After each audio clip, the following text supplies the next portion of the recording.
अणाशीतम स्वाधीनता दिवस को नियारा ढंग से पालन कर समाज को सचेतनतार वार्ता देछि बोरीगुमा साई गायत्री परिवार। परिवेश प्रदूषण रोकिबा शुष्क समाज गठन रे परिवेश प्रदूषण रोकिबा सुस्थ समाज गठन रे करिबा पई सरकार माँ पई गछटिए कार्यक्रम समाज पई अत्यंत आवश्यक होइतिबा हृदबोध करिछि साई गायत्री परिवार। एणु आज 79तम स्वाधीनता दिवस को नियारा ढंग से पालन करिसेंती संगठनर कर्मकर्ता। 79तम स्वाधीनता दिवस रे 79टी औषधीय वृक्ष रोपण करा जायछि।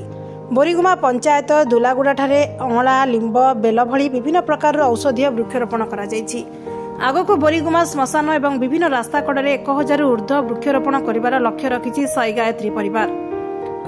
वृक्षरोपण करी परिवेश प्रदूषण रोकिले परिवेश स्वच्छ रहिबो, मनीष मध्य सुस्थ रहिबो। एणु एभली प्रयास करा जाउछि बोली बोरीगुमा साई परिवार पक्षरु सूचना दिया जायछि। साई गायत्री परिवार तरफ आयोजित कार्यक्रम में अनेक समाजसेवी आईनजीवी और सांबादिक जोगदे समस्त वृक्षरोपण करिसेंती। देश रे आमे समस्ते 79तम स्वाधीनता दिवस पालन करूचे। ता सहित भगवान श्री कृष्णकर आज पवित्र जन्मदिन। ए अवसर रे आमे पताका उत्तोलन करिया सहित साई गायत्री परिवार भाविलु कि माँ पई गछटिए सरकार जो आह्वान अछि ताकू सफल करने निमंते आज 79टी गछ प्रथम लगी। कार्यक्रम समस्ते प्रायतः साई गायत्री परिवार सहित विभिन्न समाजसेवी और सांबादिक भाई मैंने जोग देती। समस्त को स्वागत जनाऊँ कार्यक्रम को, जो द्वारा कि परिवेश सुरक्षा सहित अंततः अधिक टे गछ छाई बसी पार यही उद्देश्य नहीं गछ लगा आज आरंभ होती। आउरी 1000 गछ लगाई कार्यक्रम रखा जाइए।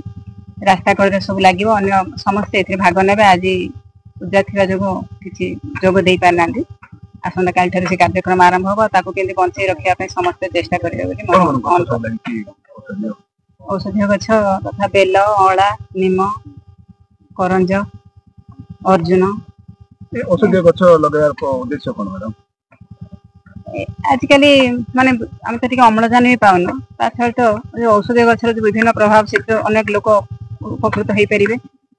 आस्ते आस्ते यार उपकारिता आम जानी पारे। पिला तो विशेष किसी भी जानी ना। ये सब विभिन्न प्रकार उद्देश्य नहीं यही कार्यक्रम आरंभ हो। लालू षडंगी साई गायत्री परिवार।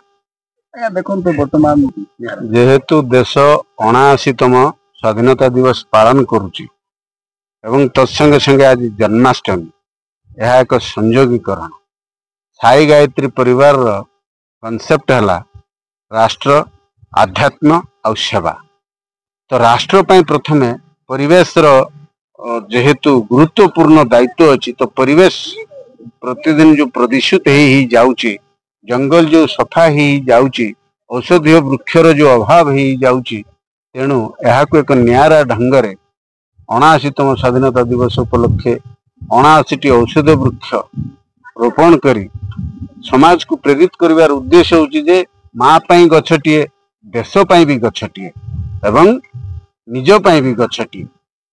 भगवान करंतु समस्त को सद्बुद्धि हो, परिवेश सुरक्षार चिंता समस्त को रहू एवं यही केवल परिवेश बोली नुहे, यह एक सबुज विप्लवर जो नारा थिला ताहाकु भी सार्थक ई स्वाधीनता दिवस रे समस्ते संकल्पित होई निज घर निज अगणा ग्राम रास्ता जोठी खाली जगह अच्छी औषधीय वृक्ष बा किछि बड़ बड़ गछ लगे समाज प्रति आमर जो कर्तव्य अच्छी।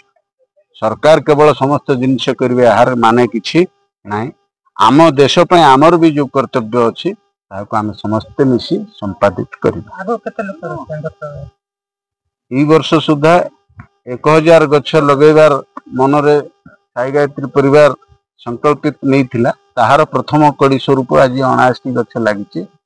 बोरीगुमा मशाणी रे 300 रु 500 वृक्षरोपण करा जिबा पई निष्पत्ति निया हैछि एवं अन्यान्य रास्ता घाट रे बहुत गछ निश्चित भाव में लगे तार उपयुक्त जत्न नवा पई निश्चित भाव में सतत प्रयास करी।